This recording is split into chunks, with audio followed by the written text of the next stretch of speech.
Samuel Sanya is my name, and welcome to the show where we highlight latest innovations and entrepreneurs who are changing, transforming Africa and Uganda and the world at large. Today we're at Marifasasa, who are transforming the world through virtual reality. We're going to see so much innovation that is going on. Robert and Pius are going to take us around and show us what they have in store. Join us. My name is Robert Bob Okello, and I am a co-founder of Marifasasa Limited. Marifasasa means knowledge now in Swahili. And for me, technology is something I believe is an enabler. And so when I was really exploring what kind of technologies are going to really shape the future, virtual reality was one of those that came up. And I do believe that we live in a time where access is often a challenge. And virtual reality allows us to be able to access spaces and areas that we would otherwise not be able to.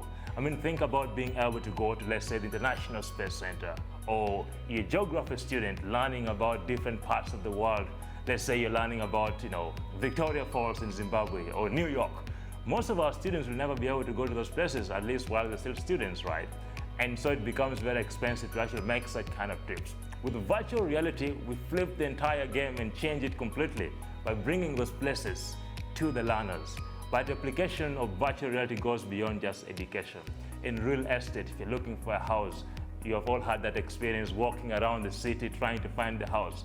With virtual reality, we can actually bring this property right to your convenience, wherever you are, in your living room, in your bedroom, whenever you're driving and stuck in traffic. We'll be able to actually experience and look for property as if you were there, virtually walking through all this property. In the field of medicine, for example, we can train the next generation of surgeons and doctors on how to actually do some of these surgical procedures without a lot of risk by actually doing this in virtual reality. In the field of architecture and engineering and construction, we are able to actually be able to visualize old properties and show customers and prospective buyers how a building would look in real life before the actual construction actually happens. So for me, these are some of the applications of virtual reality that makes me very excited about the prospects of this tool, not only here in Uganda, but across Africa. And I think as the fourth industrial revolution continues to emerge, we as Africans should be at the forefront as well in innovating and creating solutions for our people using tools like virtual reality and 3D virtual tours, for example. We ventured into this starting in 2018 when this was completely new and there were no VR headsets, for example, easily available in this market. And ever since then, it was really, at the beginning, very challenging to even help people grab their head and perhaps really understand and conceptualize the idea of virtual reality. For most people, it sounded like science fiction, out of some sci-fi movie. But when we started getting access to VR and seeing a lot of the equipment becoming more available in the market and a lot of Ugandans actually beginning to interact with the technology, we saw a lot of awareness that was being generated and then a lot of reception. Our first area of entry was in geography education. The key problem we wanted to solve was that of access. Like I mentioned, in Uganda, if you're studying O-level at the time, everybody studies geography and the things like studies in development. So we approached several geography teachers across Uganda and said, hey, how many times do you send your students to some of these field trips, right? And there's schools that are very far away in remote parts of the country. Think of a school, for example, in Yumbe, northeastern Uganda, that has to organize a school trip for their candidate class of maybe 100 students to western Uganda to just study about Kilembe copper mines. The trip from Yumbe to Kampala, then from Kampala to Kasese, it's a very long journey and very expensive immediately. So for most of those kind of students, they will just stop at what the textbook has to provide. With virtual reality, again, the game changes. We can actually take those places directly to the students in their classrooms. And so that was really what a lot of geography teachers were excited about, and we were able to deliver on that. And then, we were also able to use the field of gaming actually to help mostly in creating public awareness about virtual reality by giving them a chance to interact with this technology in a more fun way to just increase their interest on how this technology could be used. But then after we get them interested through these games, they begin to then see other applications beyond just gaming, for example, or entertainment for that matter. So at the moment, as we speak, we are seeing very good reception now. It's of course a lot of progress that has been made since 2018, and there's a lot more public awareness about virtual reality. Of course, we're not yet where we're supposed to be and where we hope to be, but I think that we are moving in the right direction as a society, and we're seeing increasing demand. But also in terms of the applications of virtual reality, we began in education. Now we are seeing interest coming in from Ugandans involved in real estate. We are seeing a lot of interest from those in architecture and design. We are also seeing a lot of interest in the hospitality and tourism space, where a lot of these players are looking for new and exciting ways to engage, especially international tourists. How do you give someone a preview experience of Queen Elizabeth National Park, for example, while they're in New York or in London? So by the time they experience that, they can't wait to come to Uganda and actually experience that. So these new applications has also increased the public interest. And so I would say that we are moving in a very good direction with this technology. The process of developing virtual reality content and 3D virtual content in Uganda at the beginning was quite challenging, primarily because we didn't have the direct talent that we needed to actually be able to create some of this content. So for example, it was really challenging at the beginning to find Unity developers or Unreal Engine developers.